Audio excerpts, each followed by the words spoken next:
Thank you very much, Mr. Ude. And to our panelists, there's a reason why I wanted you on stage at the same time as Mr. Ude through that excellent keynote speech, which really laid the groundwork for what we're going to talk about over the next 45 minutes. And it's because we had the whole supply chain on stage at the same time. Because this is obviously, as Mr. Ude said, the key to getting this right is obviously about cooperation. And let me first come to you, Licia Naronia. When it comes to the paper that you're presenting today, how can sustainable development goals be financed to make a positive impact? What do you think the real secret is to keep the momentum going and to make a difference? As we were saying there before, there's a huge amount when it comes to the sustainable development gap financing. Thanks very much, Nina. I do have a short presentation, so do I go up there? Do you want me to sit here? How do you want me to? And I don't know most comfortable. Who is, yeah, okay. So just to answer your question first, in fact, Mr. Ude did some perfect entry points for me because he spoke of the need for looking at stakeholder engagement. He spoke of the need of mobilization of different groups of people. I don't think I need this anymore, right? So, and he also spoke of the need for a real engagement and an understanding of what the issues are. So there's a perfect synergy there. Ladies and gentlemen, it's a privilege to be here this afternoon and to be part of this distinguished panel up here. My task is, as you said, Nina, to really briefly present to you this wonderful paper, which has been put together by the Positive Impact Finance Initiative under the able leadership of Dennis Childs of Société Générale and Andrew Parry of Hermes. And I do thank them very much, and all of the partners who are here in the room today, who are part of this paper, and also my colleague Corinne Abb, who leads on this initiative. So what this report is saying, it has 4 clear messages. And Corinne, is this presentation up? Okay, so the first one is the financing gap. And we heard clearly from Mr. Ude that we have the SDGs, and SDGs are all about impacts. I don't know if we have them up here, but the 17 SDGs are really about creating impacts. But we have a short timeline. We have less than 15 years now to get there, and we have a huge financing gap. And the financing gap, I mean, using the 6 trillion of UNCTAD, the financing gap is about 2.6 trillion, and this just varies across the various regions. As you can see up here, you have the advanced countries with a gap of about 10%. You have the emerging markets with a gap of greater than 50%. And in Africa alone, there's a gap of greater than 85%. And so if we want to do something which is drastic, if we want to really change the way we finance this, and the question that Nina asked, the message from this report is that you need to look at the business models. And that takes me to the second slide. And the business models are really what this particular paper focuses on, the need to make them business models based on impacts. So the impacts are going to be the key to rethinking the way business functions in order to be able to bring in the kind of financing that is required. So it's not going to be incremental anymore. It's going to be much more based on multi-impact solutions. And I've got this next graph which clearly shows this movement towards impact-based business models. And what it suggests is that you work backwards from impacts. So you need to understand what are the impacts that are needed. So they may be aligned with the SDGs, they may be aligned with mobility, with energy efficiency, with housing, with the various services that are required in a locality, in a region, or in a country, and then work backwards to understand what are the kinds of solutions that are required. And the argument that is being made is that if we were to adopt this kind of a business model, you would be in a different situation in terms of the kinds of investable pipelines that you would have, and therefore in the kinds of financing that would come into the market, which would then reduce the gap that we've been talking about.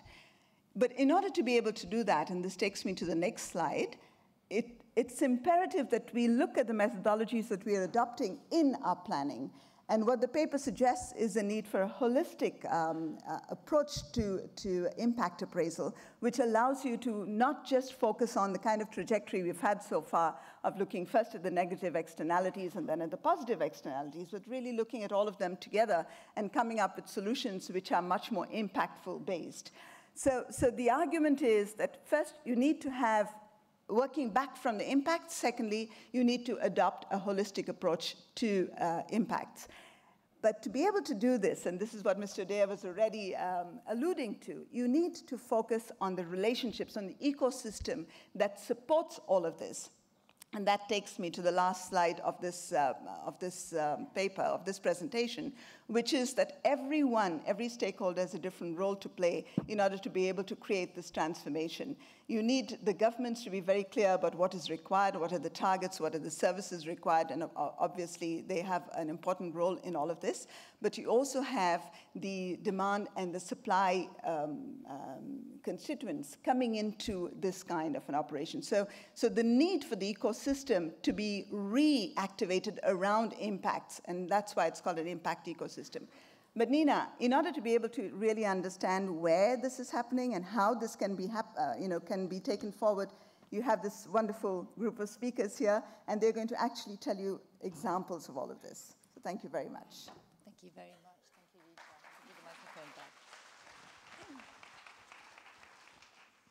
So, gentlemen, and also Lija, let's you can hear me. Great. Let's start by the needs on the ground. Hamid Tawfiki, in Morocco, for instance, in your example, you can speak to both a country that has many sustainable development projects that would like to attract sustainable development financing to make a positive impact, but also you can speak from a private equity point of view with state money as well. What are your thoughts on the subject? Thank you. In order to contextualize, in fact, what I will be describing as a thought and also the action we are developing in Morocco, maybe just for the audience, just introducing, in fact, my institution, which is CDG, which is Caisse de dépôt gestion, which is a public institution, quote-unquote, national development bank, local national development bank. So we were, as an institution, in fact, were pretty much involved in development. And development is something which is part of our DNA.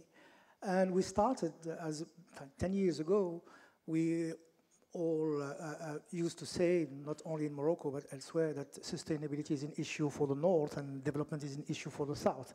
But in fact, now we are thinking about sustainability as being embedded, in fact, in the way we think our development.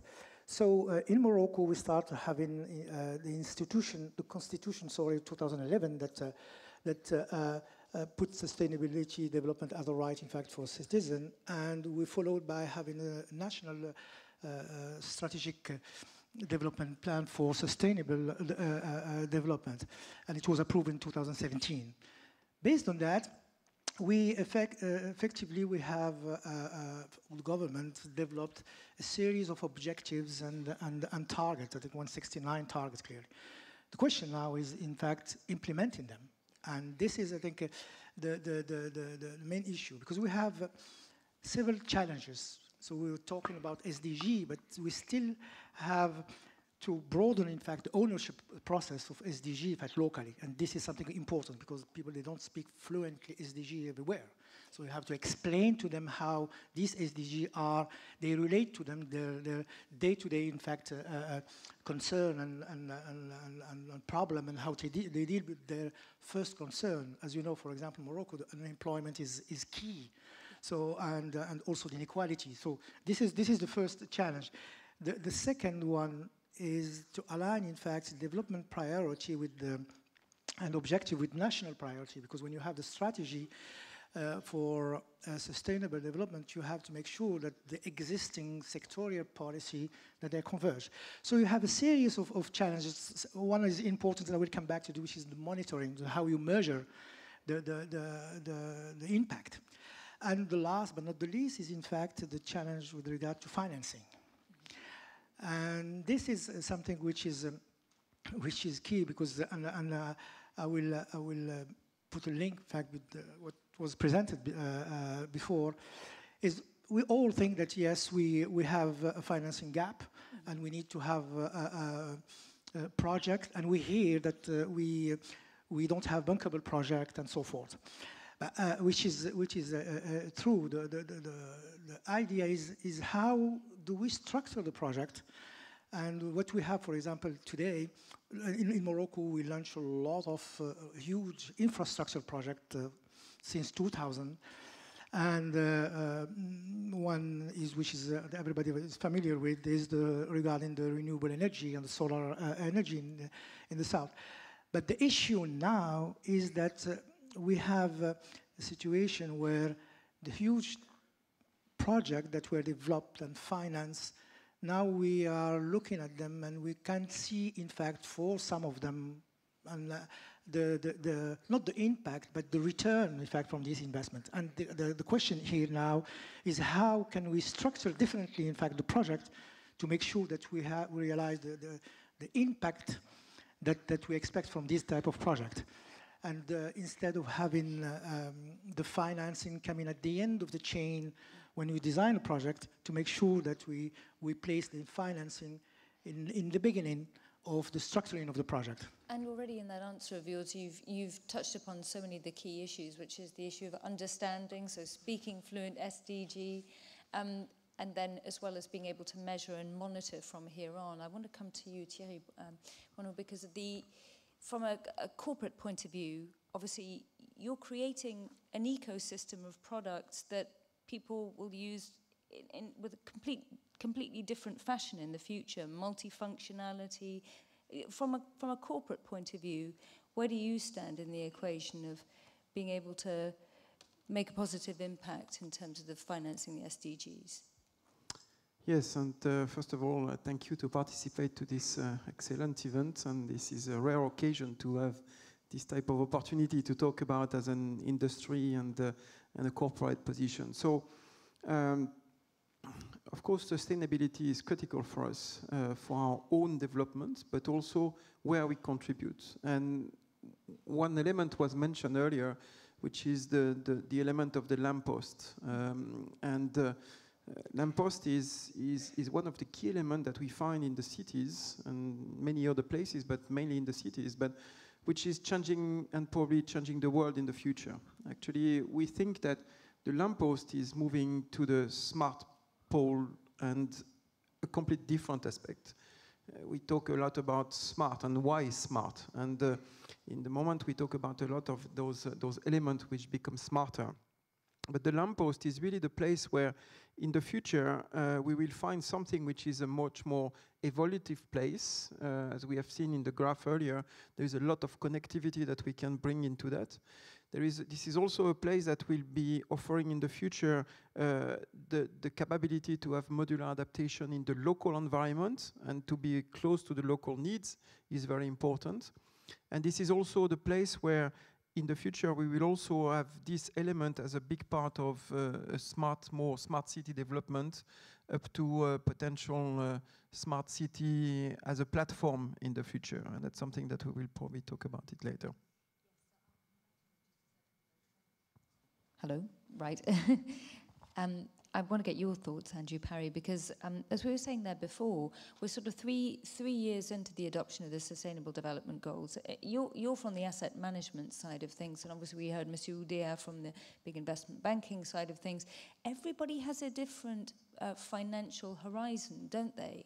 So how does the asset management community view the SDGs and being able to make a positive impact? Does the investment time frame also make a difference? Well, I think am I on? Yes, there we go. I think the SDGs help with the whole debate about time frame. It's great to be here with somebody from the corporate sector, somebody from the private markets, from the OECD. It just shows the complexities of the challenges that the SDGs represent. It's not about simply remapping existing activities. It's about an awful lot of change. It's about a journey of innovation, of networking, of understanding. And I think one of the biggest opportunities that the SDGs has represented for the asset management industry is to understand them not as a series of below-the-line risks, but increasingly to drill down and see them as a fantastic set of opportunities for future growth. After all, they represent the most pressing, underserved or unmet needs in global society. So if we can find innovative ways to finance, innovative business models to address, and then innovative ways to package and represent those in products that we run, then they're an exciting opportunity. They almost represent the beta of future growth. And I think that's the journey the asset management business, industry has been on. We've focused for a long time on environmental, social, and governance factors, which every company has there, if you like, complex series of risks. The SDGs actually, if you see them as that set of opportunities, they represent exciting top-line growth opportunities. And so for the asset managers looking for growth in a difficult world, you know, we're in a world of transition, a transition in politics, technology, climate, and globalization. And this is a way of helping us, I think, navigate the future better. Now, part of those decisions come from a top level, don't they? But also when it comes to your clients who are buying your financial products as well. How do you transmit the message to them? How much demand is there for sustainable products? And is there room for that market to grow significantly from here? Well, if we looked at it 3 years ago, conversations largely around sustainable finance, sustainable investing, took place primarily in Europe. And then, even then, within a fairly narrow confines. Not many people 3 years ago probably even knew what the SDGs stood for, let alone that beyond the 17 goals, there are 169 targets. This year, I've seen an explosion in interest, not just in Europe, not just across private wealth, but across pension funds, institutional investors. In America, I've been to America a lot this year, and the interest in a more sustainable way of investing, despite some of their political challenges, has actually accelerated. So, you know, it's really, really changed. It's a sea change in the last year. And Lucia, presumably this position paper here will give a framework to all of the individual stakeholders to take it to the next level, just 3 years after the SDGs development. Absolutely, and just to reiterate some of the things we've been saying, there are 4 key aspects of this. One is the time horizon. Obviously, you have to start rethinking in terms of shorter term to longer term horizons of investments, the relationships that we've been talking about, because it's not just between the different financial streams, but also between the finance and the corporates, the finance, the corporates, and the government. So a repositioning of all those relationships, the data and the methodologies. At the meeting that we had before this, it was very clear that this is only possible if we have access to the kinds of data which will enable a much greater positioning or improvement in the way we plan for investments. And finally is the reorganization of demand, which is more based on impacts rather than, you know, incremental kind of changes. And so yes, it does position a new framework, not a new framework, but a framework to respond to the SDGs and to filling in the financing gap that we've been talking about.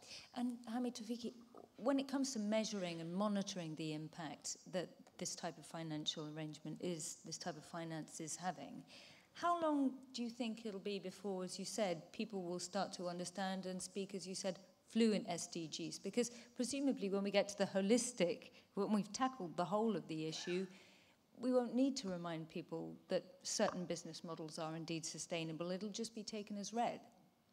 No, I agree. I think it's quite a challenge with regard, in fact, to the monitoring and measurement. I think the effort need to be allocated in the energy, even if it's solar or power, whatever. But it's something which is important for a country. That's what's happening. For example, in Morocco, there is a kind of squad team that was put in place within the Haut Commissaire au Plan, which is the planning department, and focus on trying to measure, in fact, the SDG and the impact. But I just want to say something, which is, I think, with regard to the business model. We are in a situation for Africa, for emerging market, for Morocco. When we look at, in fact, development and what kind of business model, we see, in fact, what's happening, for example, in Kenya, the development of the mobile phone rather than go through the path of the fixed line. It's exactly the same for solution that are being offered, in fact, for various businesses. Let's bear in mind that the future of these countries should not be only a copy of the past of the North. I think which means that there are space, and we are in the situation where we can create a new solution and think about new solutions that take into account our local constraints and also the expectation, in fact, of local people. I think that's why this kind of new business model that integrates different type of impact and try to design, in fact, a solution which is, so far there is no copy of it elsewhere. I think it's something which is online with what we're trying to do. It's difficult, it's not easy, but I think we must take this direction, and we have no other solution than doing it so. Thierry Bonon, you were talking before about some of the tangible examples of how this changes how business like yours does business and finances the business that it does. Yeah, I think one of the tangible evolution that we see at the moment is really around the smart cities. This is really a place where all across the world we see now investment. We think, and in Nokia, the majority of our investment are really for the future of the humankind. And we think that over the next 5, 10, 20 years, there will be so many transformations. We see them with so many of our new technologies. Of course, one of our major investment at the moment is on the 5G, what we call 5G, which is first a mobile transformation of the infrastructure, but also it will touch the complete industry revolution. So we think we are at the edge of a new industrial revolution with this transformation. 5G will be one of the key elements of smart city. When we talk about those type of investment, we need absolutely to understand how we can finance not only local projects, which are critical for the development and the measurement of the performance of the sustainability in the countries, but also to have investment which are global. And so how do we understand the financing of global investment, which will be about global standards, and also build the platform and the infrastructure for that environment? And I'm glad you mentioned the issue of standards, because that's exactly where I was going at the moment. Again, when I started with introducing the subject, time and time again, when you look into this subject, you hear of the mismatch, as you said, the business model issue.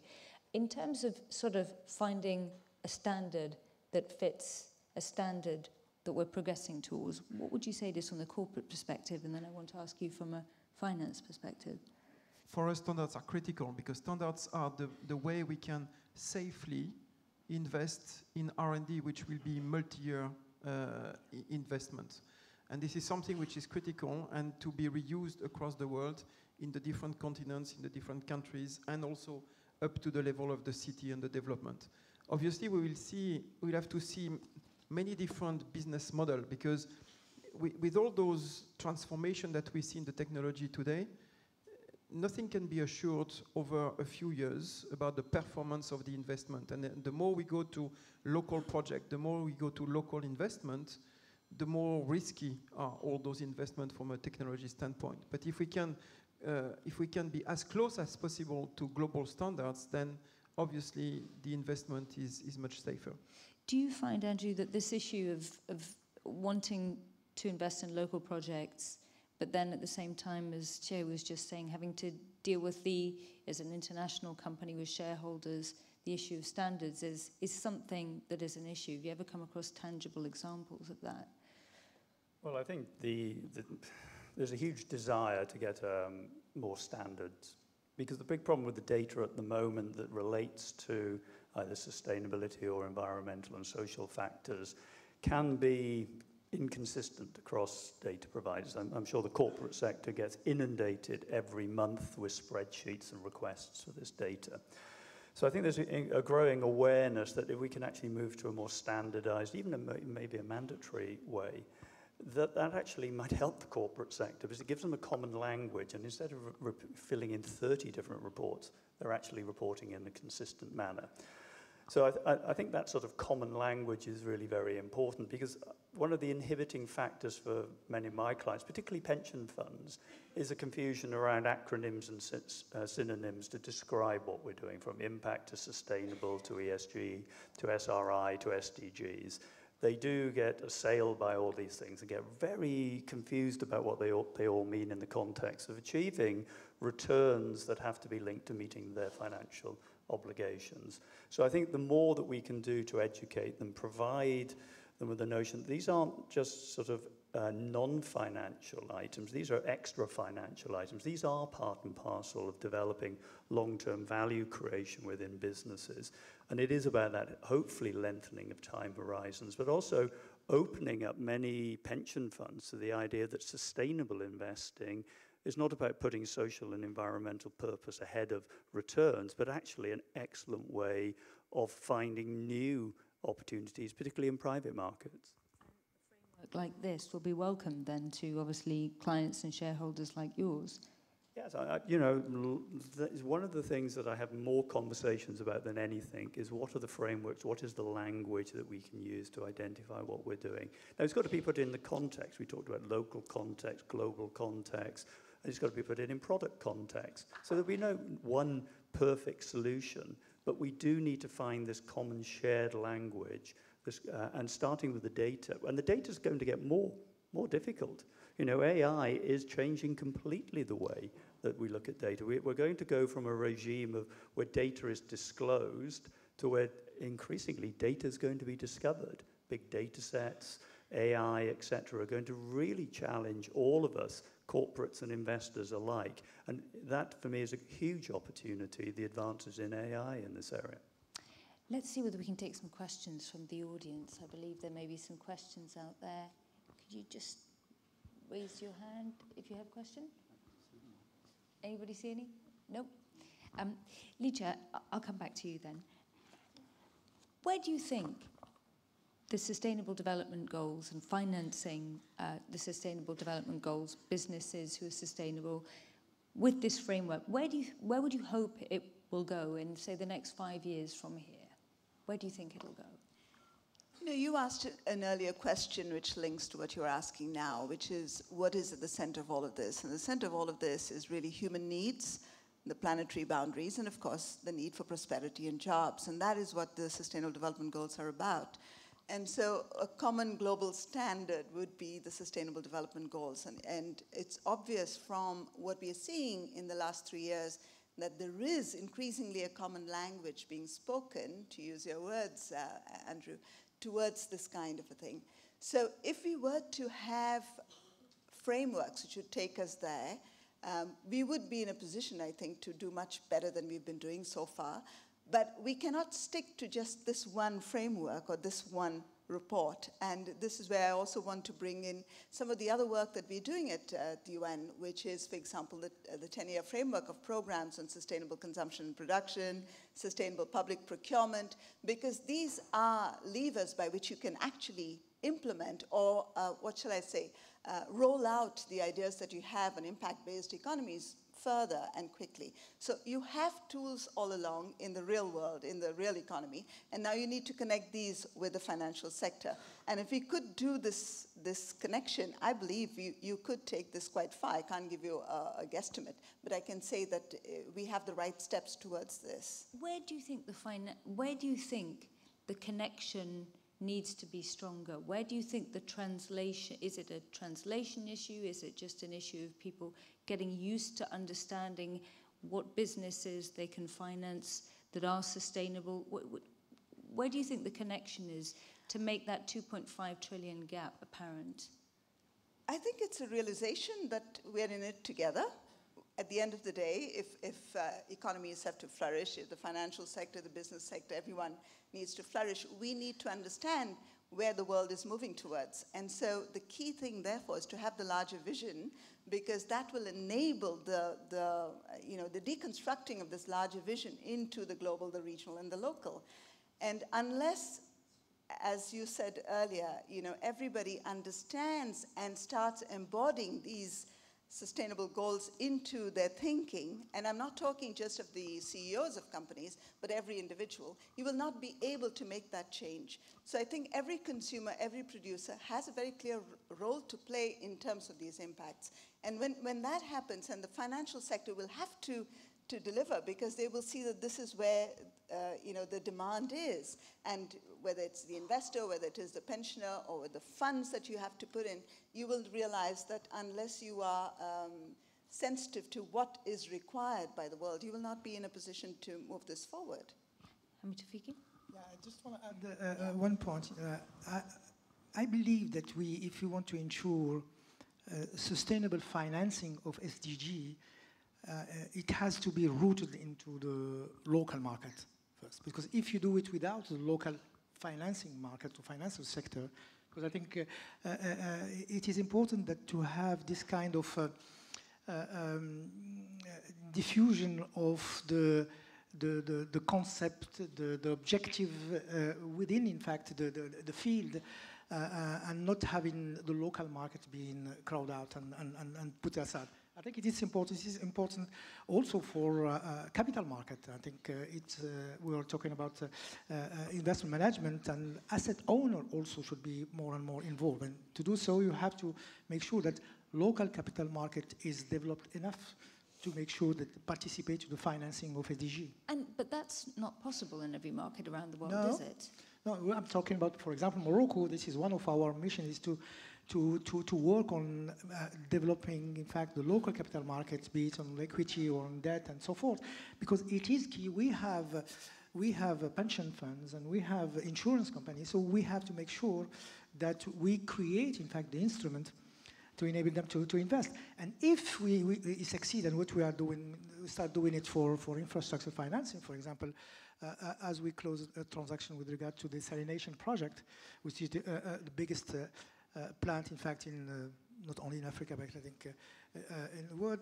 And having, in fact, a pension fund being involved in the investment, it makes it more comfortable for international investment to come in and to compete.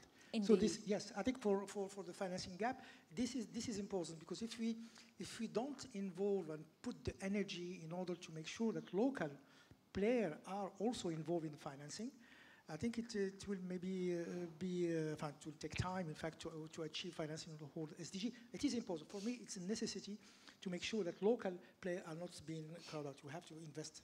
Thierry Bono, can I ask you a question?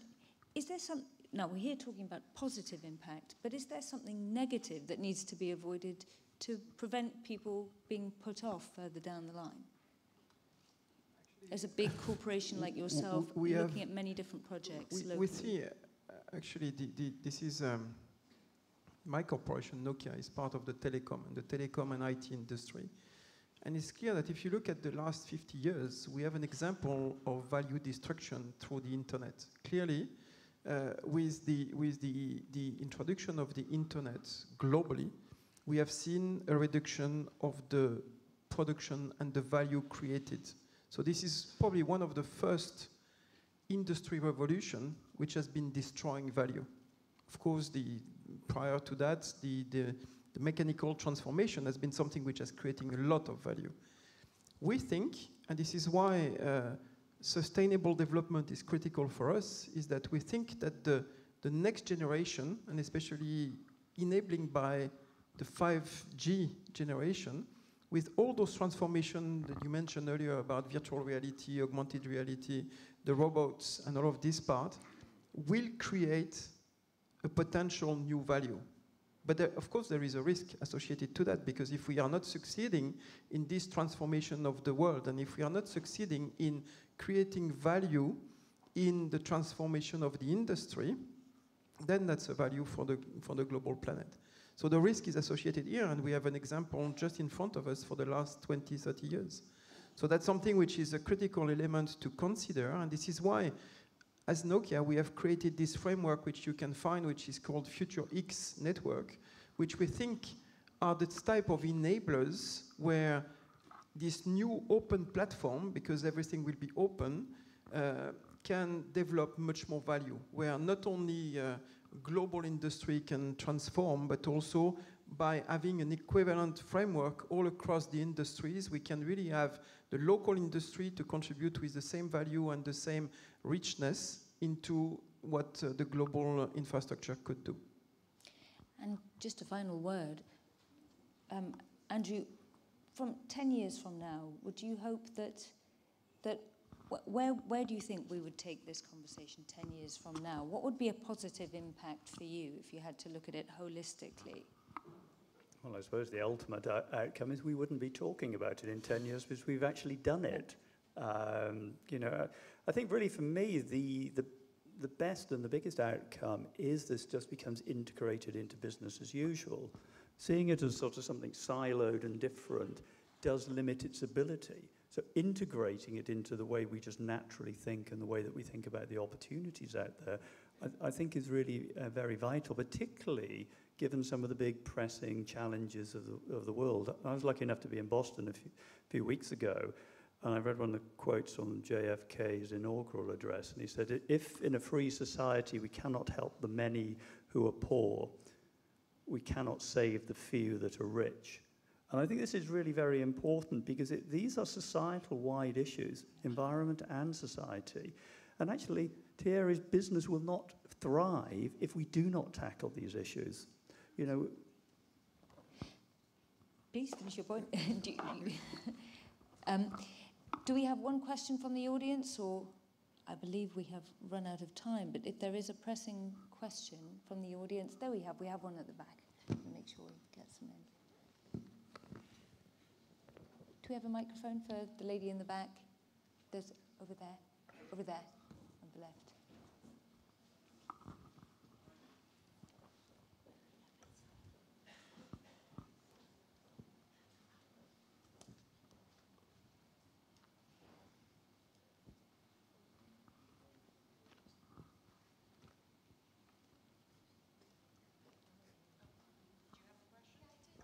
Thank you. Great, thanks.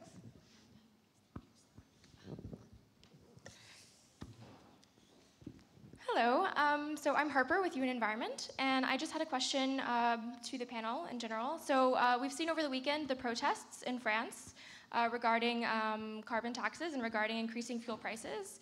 And we see that people have been increasingly distressed by this, and the protests have been very energetic and emotional.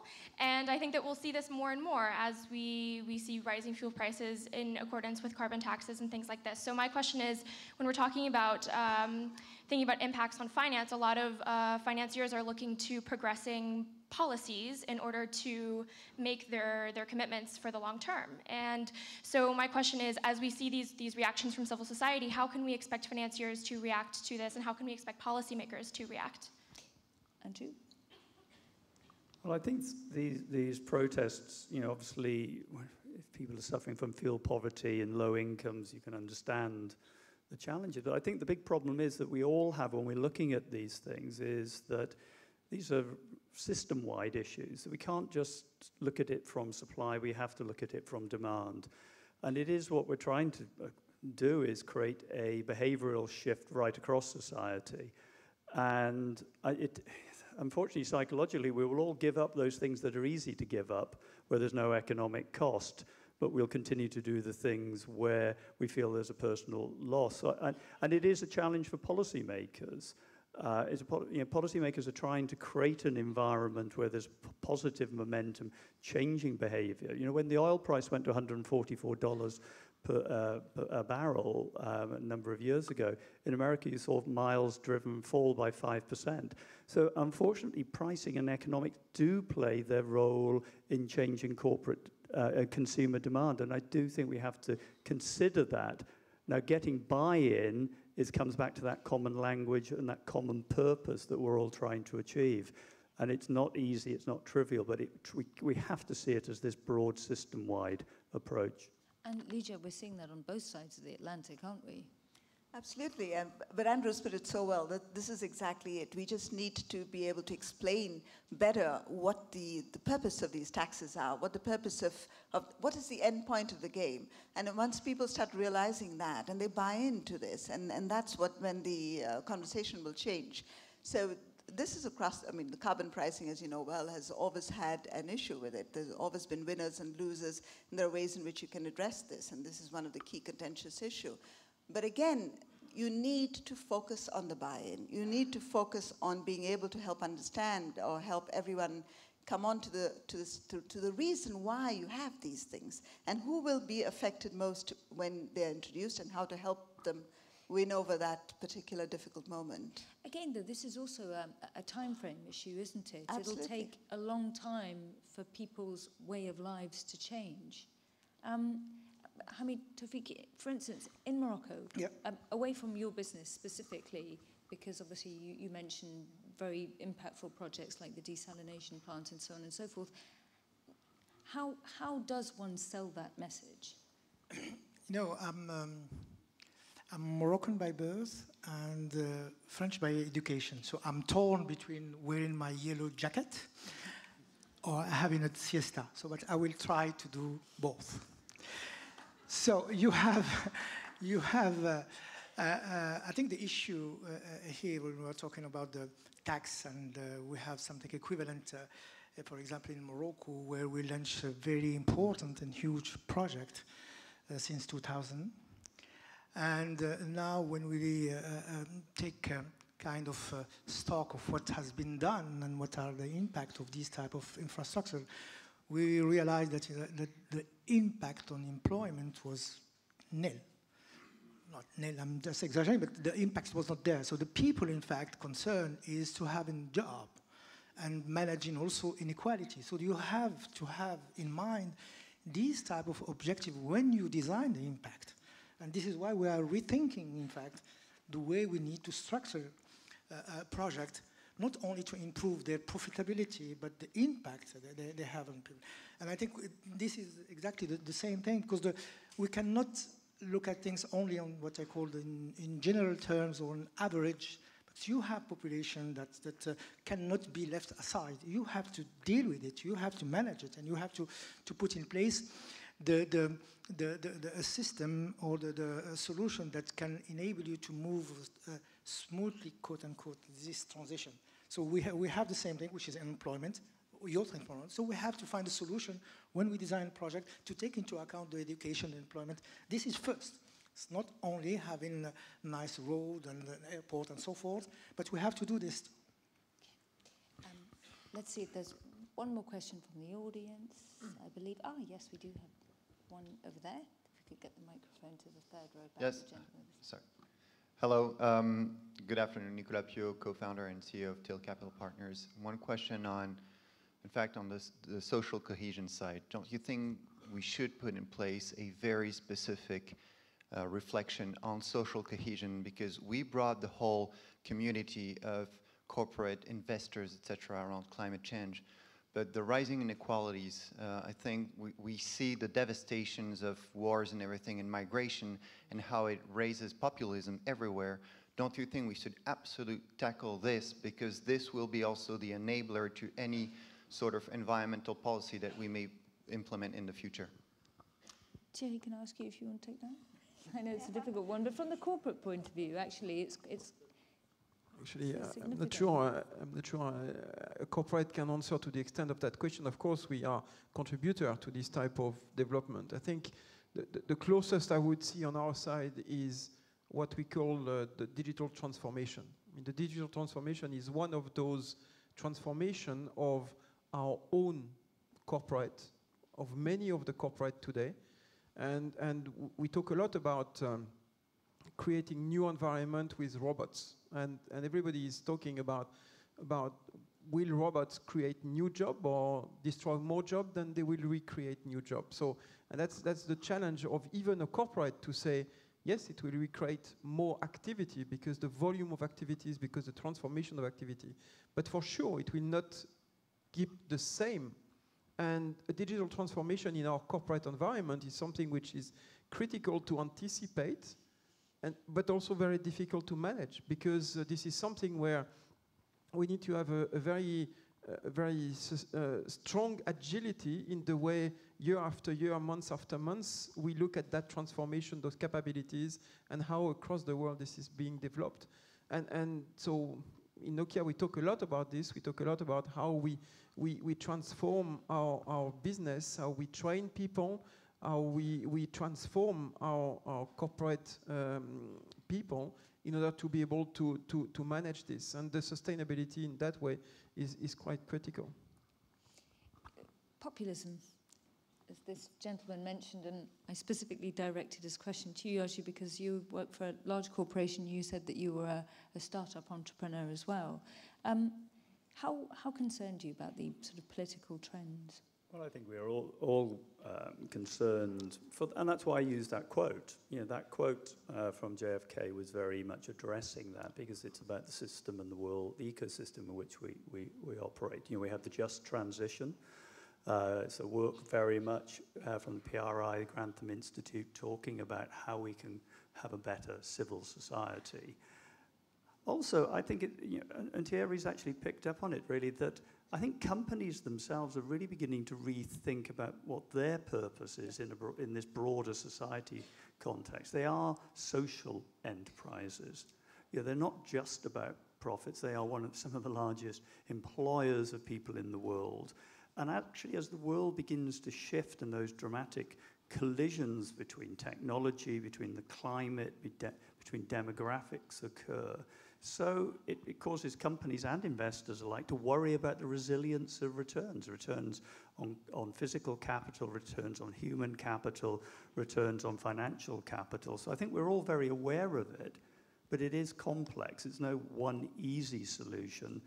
But that word purpose, I think, is a word that I hear companies and investors talk a lot more about. And why? Because I think they're very worried about the polarization in politics and sort of an uncertain gap being left in the middle.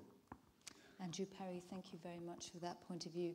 I recognise we've gone over by about a couple of minutes, but I wanted to thank our panellists, so I won't spend too much time summing up. I think we've all found this conversation very enlightening. I'll start by thanking very much Lydia Nuronia from the left, Hamid Tofiki, also Thierry Boinon, and Andrew Perry. Thank you very much for your time this hour. Thank you to the audience.